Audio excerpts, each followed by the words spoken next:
মানে কিছু কিছু মানুষের স্পর্ধা দেখে আমি অবাক হয়ে যাই। একটু আগে গিমা সতী, কীভাবে একে অ্যাড্রেস করবো বুঝতে পারছি না। এই যে গিমা বলে যে মহিলাটি রয়েছে, এর ভিডিও দেখলাম, ঠিক আছে। এর আসলিয়ত তোমরা বুঝতেই পেরেছো। সেদিন লাইভে একে যেভাবে লেফট অ্যান্ড রাইট ঝাড় দিয়েছে, তারপরেই এ কত বড় নোংরা মহিলা এবং কত বড় দোগলা চরিত্র সে তো তোমরা বুঝতেই পারছো। যাকে এই ভিডিওতে আমি বলতে এসেছি, এই রিসেন্ট যে ন্যাকামোটা করেছে টিনার ছেলেকে নিয়ে টিনাকেই বলছে যে আমি তোমার কাছে ক্ষমা চাইতে রাজি আছি। মানে ওর ক্ষমা এত দামি, বুঝতে পারছো তো? পৃথিবীর কোন ক্ষমা এত দামি যে মা তার ছেলে ভুলে যাবে সেই ক্ষমা পেয়ে? এটা কন্ট্রোভার্সি ক্রিয়েটার। তো যাই হোক, গিমা বলছে যে আমি ক্ষমা চাইতে রাজি আছি, তার জন্যে আমার কোনো রকম গিল্টি ফিলিংস হবে না, কিন্তু তার বদলে তোমায় লিখিত দিতে হবে যে তুমি কৃষাণুকে চাইবে না এবং কৃষাণুর কথা মুখে নেবে না। মানে স্পর্ধা দেখে আমি অবাক হয়ে যাই। একটি মা তার নারী ছেঁড়া ধনকে নেবে কি না নেবে সেটা লিখিত গিমাকে দেবে, তার বদলে সে ক্ষমা চাইবে। Who the hell are you? Actually ব্যাপারটা হচ্ছে, কৃষাণুকে যবে থেকে টিনা চাইছে, হ্যাঁ আমি এবার বাচ্চাটার নাম ধরে বলবো, এতদিন আমি চেঞ্জ করে বলতাম, আর কোনো ভয় নেই, কারণ কৃষাণু টিনার ছেলে, বুঝতে পারছো? টিনার ছেলের নাম আমি নিতেই পারি। তো টিনার ছেলেকে টিনা প্রথম দিন থেকেই নিতে চেয়েছিল। তাহেরপুর থানায় ও রাত 3টে অবধি বসেছিল, সেটার প্রমাণ জলনদীপ নিজে দিয়েছে। ওই জন্য তো ভিডিওটা প্রাইভেট করে দিয়েছে, ঠিক আছে? তো প্রাইভেট করে দিলেও আমাদের কাছে ওটা আছে, ডিলিটেড ভিডিওটা, যেটা ও প্রাইভেট করে দিয়েছে, আমরা ডাউনলোড করে রেখে দিয়েছি, অনেকের কাছেই আছে। তাছাড়া অনেক চ্যানেলেও ঘুরছে, মাঝে মাঝেই আসে নিউজ ফিডে। তো সেই ভিডিওতে নিজেই বলেছিল যে রাত্রি 3টে অবধি তাহেরপুর থানায় টিনারা যখন বসেছিল, থানা থেকে ফোন করেছিল মেজবাবু, এবং ও নিজেই বলেছিল যে থানায় গেলেই আমার থেকে বাচ্চাটা কেড়ে নেবে, কারণ টিনা বাচ্চা চায়। আমি ওকে বলেছিলাম যে বাচ্চাটাকে আমায় দিয়ে দাও, টিনা রাজি হয়নি। এটা জলনদীপ নিজে বলেছে, ঠিক আছে? এইবার সেই মাটা কিন্তু কন্টিনিউ লড়ছে। সে ওয়াইটিতে এসে তার ছেলে বেচেনি, কমিউনিটির পোস্ট দিয়ে বাবা জন্মদিনে ভালো থাকি সেই কথাটুকু বলেনি। সেই ছেলেকে, যে কিন্তু মানে পড়তে জানে না, এটা মানে লেখাপড়া জানা, মানে বড় ছেলে হয় তবু ঠিক আছে, এটা 3 বছরের দুধের শিশু যে পড়তে অবধি জানে না, এবং যাকে তার বাবা এবং ঠাকুমা শিখিয়ে রেখেছে, মা মরে গেছে, সেই ছেলেকে কমিউনিটি পোস্টার দেখানোও হবে না। আর দেখলেই বা সে কি বুঝবে বলো তো? 3 বছরের বাচ্চা। তো সেই ছেলের জন্মদিনে কমিউনিটি পোস্ট দেয়নি, তার মানেই সে মা নয় এবং তার মাতৃত্বের কোনো অধিকার নেই। এগুলো তো শুধুমাত্র কন্টেন্ট ক্রিয়েশনের জন্য লোকে বলতে পারে, কারণ বেশ কিছুটা টাইম কাটিয়ে দেওয়া যায় এগুলো বলে। 3 মিনিট 4 মিনিট ফুটেজ খেয়ে নেবে এই সমস্ত কথাগুলোকে যদি ইনিয়ে বিনিয়ে বলো না। কিন্তু আইনের চোখে এর কোনো ভ্যালু আছে কি? আইনের চোখে কৃষাণুর দাবিদার দুজন, মা এবং বাবা। এবং কৃষাণু সোনা যেহেতু খুবই ছোট, মায়ের কেয়ার দরকার। কি বলছে গিমা দালাল বিভিন্ন ভিডিওতে বলেছে, ঠাকুমা মায়ের মতো, কিন্তু যেখানে মা স্বয়ং সশরীরে উপস্থিত রয়েছে, সেখানে মায়ের মতোর দরকারটা কি গো? ঠিক আছে? এবং নানা কারণে আমি প্রমাণ করে দিয়েছি আপনাদের কাছে যে জলনদীপের ফ্যামিলিটা বাচ্চা পালন করার উপযুক্তই নয়। ওরা জানেই না বাচ্চাকে কিভাবে পালন করতে হয়। তাহলে কি আর ইমিউনিটি ডিসঅর্ডার হতো? গ্রামে যেখানে টাটকা শাকসবজি, টাটকা দুধ, টাটকা মাছ সব পাওয়া যায়। এতদিন তো দাদুর সঙ্গে পুরো শীতটা দাদুর সঙ্গে বাইকে করে গেল, যে দাদু হাতটা স্টেবল নয়, জলনদীপ নিজেই বলেছিল, বাইক ভালো করে চালাতে জানে না। তাহলে কালকে যখন থেকে সারফেস করেছে যে টিনা একটা ভালো জায়গায় পৌঁছেছে, একজন এনজিও এবং হিউম্যান রাইটসের লোকেরা শক্তভাবে ওর হাত ধরেছে, টিনা তার ছেলে পাওয়ার রাস্তায় এগিয়ে গেছে, তখন কেন ঠাকুমার সঙ্গে অটোয় করে যেতে হয় বাচ্চাটাকে? এই জিনিসটা এর আগে কেন হয়নি?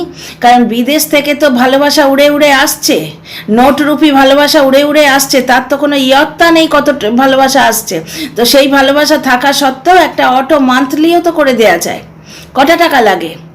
সে টাকা তো নিজের হার্ড আর্ন মানি নয় যে বুকে লাগবে, সে তো ভালোবাসা উড়ে উড়ে আসছে। ঠিক আছে, তাহলে কালই এই চেঞ্জটা কেন হঠাৎ? ব্লগে কালই এই চেঞ্জটা কেন? Dear friends, welcome back to my channel my world of words. আমি সৌমি, আমি আপনাদের সবাইকে আমার চ্যানেলে ওয়েলকাম করছি। ডিয়ার ফ্রেন্ডস, একটা করে আমি প্রত্যেকটা পয়েন্ট তুলে তুলে আপনাদের কাছে এক্সপ্লেন করব। প্রথম পয়েন্ট হচ্ছে গিমা দালালের এত কেন জ্বালা। প্রথম জ্বালা হচ্ছে যে ওর রোজগারটা বন্ধ হয়ে যাবে, ডেফিনেটলি না, কারণ ও আইনের আওতায় কিন্তু আসতে পারে। এ ব্যাপারটা আমি কনফার্ম নই, কিন্তু আইনের আওতায় আসতে পারে।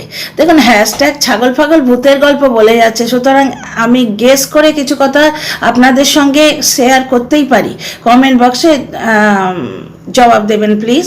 তো আইনের কতটা আওতায় আসবে আমি জানি না, কারণ টিনার উইদাউট পারমিশন তার ছেলে ইউজ করেছে। ও যদি ছেলের ফটো ইউজ করেছে, ঠিক আছে, ও যদি আজকে ভিডিও করে বলে ছেলের ওপর আমার অধিকার আছে, তা বললেই তো হয় না। আইনত ছেলের ওপর দুজনের অধিকার আছে, বাবা এবং মা। এবং বাচ্চাটি যেহেতু একদম মাইনর, 4 বছর বয়স মাত্র, সুতরাং সেই বাচ্চার ওপর মায়ের অধিকার বেশি, মায়েরই অধিকার, ঠিক আছে। 7 বছরের পর বাবা একটা পিটিশন বা একটা অ্যাপিল করতে পারে যে আমার ছেলেকে আমি আমার কাছে চাই, সেটা বিচার্য বিষয়। বাবার পরিবেশ, বাবার পরিবার, তার পাস্ট, এই সমস্ত, তার ফ্যামিলি, তার প্রথম সন্তানকে কেন তাড়িয়ে দেয়া হলো, এই সমস্ত জিনিস দেখে সেগুলো বিচার হবে। বাচ্চার ব্যাগে ছুরি দেয়া হচ্ছে, বাচ্চার ইমিউনিটি ডিসঅর্ডার হচ্ছে, এগুলো কি আর চাইল্ড লাইনের লোকেরা দেখবে না? আরও অনেক কেস আছে, অনেক আছে, সেগুলো পরের ভিডিওতে একটি করে পয়েন্ট তুলে বলবো আপনাদের। এখানে বিচার্য বিষয় অন্য। গিমা দালালের এত জ্বালা কেন? জ্বালা এই জন্যে, কারণ বাচ্চাটিকে ট্রাম্প কার্ড করে ও কিন্তু নিজের প্রচুর প্রবলেম সলভ করেছে। ভাঙা দাঁত, ডোমেস্টিক ভায়োলেন্সের জন্যে ভাঙা দাঁত সেটা ওর ছিল, সেই দাঁতটা জুড়েছে কিষাণুর মাথায় কাঁটাল ভেঙে, মানে কাঁটাল ভেঙে মানে বাস্তব কাঁটাল নয়, কিষাণুকে প্রফ হিসেবে ইউজ করে। কারণ জলনদীপেরও যে উত্থানটা, মানে জলনদীপের যে টিকে থাকা উত্থান, আবার কি উত্থান তো টিনা করে দিয়ে গেছে, 197 না কত কে অবধি তো টিনাই করে দিয়ে গেছে, ঠিক আছে। চুল অবধি আঁচড়াতো না, এই তো একটু আগে ভিডিও দিয়েছিল, দেখলে বলছিল বারবার যে চুলটা উস্কে খুশকে আছে, চুলটা আঁচড়াতে হবে। তবু ভালো লাগে ওর ভিডিও দেখতে। কোনোদিনই বিশেষ সেজে গুজে তো আসে না, কোনো অকেশনে বেরোচ্ছে, বেরোবার জন্যে তৈরি হয়েছে আলাদা, কিন্তু শুধু ভিডিও করব বলে টিপটপ হয়ে এসে বসলাম কোনোদিনই করে না। কিন্তু ওর এমন একটা এক্সপার্টাইজ রয়েছে, এমন একটা অ্যাট্রাকশন রয়েছে ব্লগ করার মধ্যে, মানে ব্লগের যেভাবে কন্টেন্ট সাজায় লোকের ভালো লাগে। তো উত্থান তো ওই জায়গাটা থেকে হয়েছে, ঠিক আছে। স্টেজ দিয়েছিল সৌমালি, পিক আপ করেছে টিনা। স্টেজ দিলেই তো হয় না, স্টেজে পারফর্ম করে দেখাতে হয়, ঠিক আছে। কত স্টেজ দিত, কতজনকে কত লোক দিচ্ছে, কিন্তু পারফর্ম যে করছে, পারফর্মারের ওপর ডিপেন্ড করে সাকসেস। তো টিনা করে দিয়ে গেছে। এবং জলনদীপ যে ওয়াইটিতে টিকে আছে, সে তো শুধু বাচ্চাটার জন্যে, কারণ ইমিউনিটি ডিসঅর্ডার যখন হয়েছিল তখন ভোরে ভোরে কমেন্ট আসতো। একটি কমেন্ট আমার কাছে স্ক্রিনশট নেওয়া আছে, সেখানে লেখা আছে, আমি বোধহয় থাম্বনেলেও ইউজ করেছিলাম কমেন্টটা, যে দেখুন আপনাকে সাবস্ক্রাইব করেছি, আপনার ব্লগ দেখি শুধু বাচ্চাটার জন্যে। বাচ্চাটা যখন কথা বলে আপনি নেগলেক্ট করেন, বাচ্চাটাকে ইগনোর করে দেন, বাচ্চাকে নেগলেক্ট করলে কিন্তু আপনার ব্লগ আমরা দেখব না। এরকম বহু কমেন্ট এসছে, বাচ্চার দিকে নজর দাও, বাচ্চার কথা বলো না কেন। লাইভে বাবা বসে আছে, পাশে ঠাকুমা বসে আছে, বাচ্চা সেন্টার টেবিলের তলায় ঢুকে মাথায় চোট পাচ্ছে কেন? বাবা ক্যামেরা ফেস করেছে, মতো বসে আছে, মায়ের মতো, মা কিন্তু নয়। যাই হোক, মা যেখানে প্রেজেন্ট থাকে, মায়ের মতো কোনো দরকার নেই। তো যাই হোক, এখানে ফিরে আসি টপিকে। গিমা দালালের এত কেন জ্বালা? কারণ বাচ্চাটিকে ট্রাম্প কার্ড হিসেবে ইউজ করে বাচ্চার ফটো ডিপিতে লাগিয়ে ও রোজগার করেছে। কত গুটি কয়েক সাবস্ক্রাইবার ছিল, সেখান থেকে কন্ট্রোভার্সি ক্রিয়েটার হিসেবে 54তে উঠেছে তো শুধু ওই বাচ্চাটির জন্যে। এবং আজকেও ভোরে কমেন্ট আসছে, তুমি ওদের পাশে থেকো। ব্যাপারটা হচ্ছে, একটা কন্ট্রোভার্সি ক্রিয়েটার পাশে থাকলো না থাকলো তাতে কিছু এসে যায় না। দর্শকদের আবেগের সম্মান রয়েছে, কিন্তু আবেগটা যাতে বোকামতে পরিণত না হয়ে যায়, দর্শক বন্ধুদেরও সেটা দেখতে হবে। একটা কন্ট্রোভার্সি ক্রিয়েটার পাশে রইল না রইল তাতে আইনের চোখে কি এসে যায়? ঠিক আছে, মার বাচ্চা ফিরে পাওয়ার পুরো অধিকার আছে। 7 মাস পরে এসছে, প্রেমিকের সঙ্গে অমুক করছে, এই কথাগুলো আইনের চোখে টেকেই না, ঠিক আছে, তাকে বাড়ি থেকে তাড়ানো হয়েছিল তার গায়ে একটা বদনাম দিয়ে। ঠিক আছে, তাকে বাড়ি থেকে তাড়ানোই হয়েছিল, বদনামটা তো তোমরাই লাগিয়ে দিয়েছো তোমার ল্যাপটপের চ্যাট দেখিয়ে। তোমার ল্যাপটপে চ্যাট দেখিয়ে, সেই চ্যাটগুলো ভেরিফাই হবে ডেফিনেটলি যে চ্যাটগুলো আদৌ টিনা করেছে কিনা। ঠিক আছে, 1 নম্বর কথা। দ্বিতীয় কথা, গিমা দালালের এত জ্বালা কেন? কারণ বাচ্চাটি যদি টিনার কাছে চলে যায় তাহলে ও তো আর বাচ্চাটাকে নিয়ে কন্টেন্ট করতে পারবে না, ও তো ট্রাম্প কার্ড হিসেবে বাচ্চার ফটো লাগাতে পারবে না, নিজের ডিপিতে লাগাতে পারবে না। ওর ভার্চুয়ালি এই যে কন্টেন্টের যে জোরটা সেটা অর্ধেক হয়ে যাবে। বুঝতে পারছো? এইটাই হচ্ছে ঘটনা। দ্বিতীয় কথা হচ্ছে, টিনা বাচ্চা নেবে কি না নেবে শুধুমাত্র গিমা দালালের ক্ষমা চাওয়ার উপর ডিপেন্ড করছে। মানে কত ধরনের মূর্খামি। টিনা ভার্চুয়ালি এতদিনে একটা আশার আলো দেখতে পেয়েছে। আমাদের লিগাল সিস্টেম খুবই স্লো, ও কাস্টাডি কেস করেই চলছিল, কিন্তু মাটা বড় হয়ে গেছে, বেচায়ন হয়ে গেছে।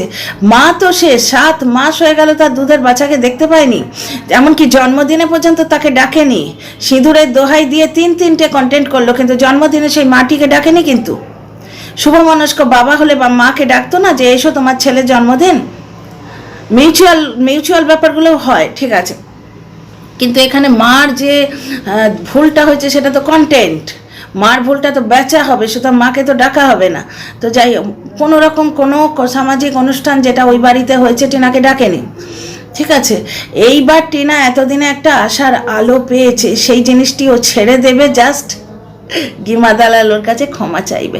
গিমা দালাল কি ভাবে, ওর মাথাটা একটু দেখানোর দরকার। আমার মনে হয় যে ওর সাইকিয়াট্রিস্ট একটু দেখানোর দরকার।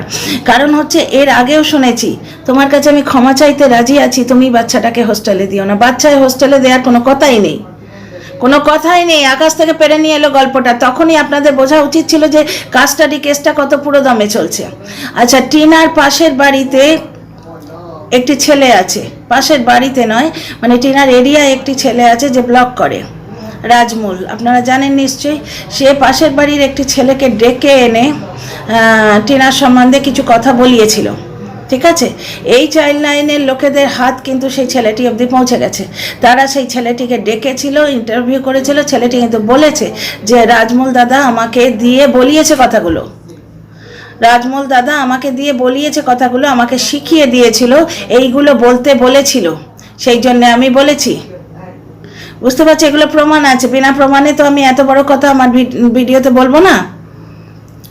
সেই ছেলেটি যে জবানবন্দি দিয়েছে সেটা রেকর্ডেড আছে পার্টিকুলার লোকেদের কাছে।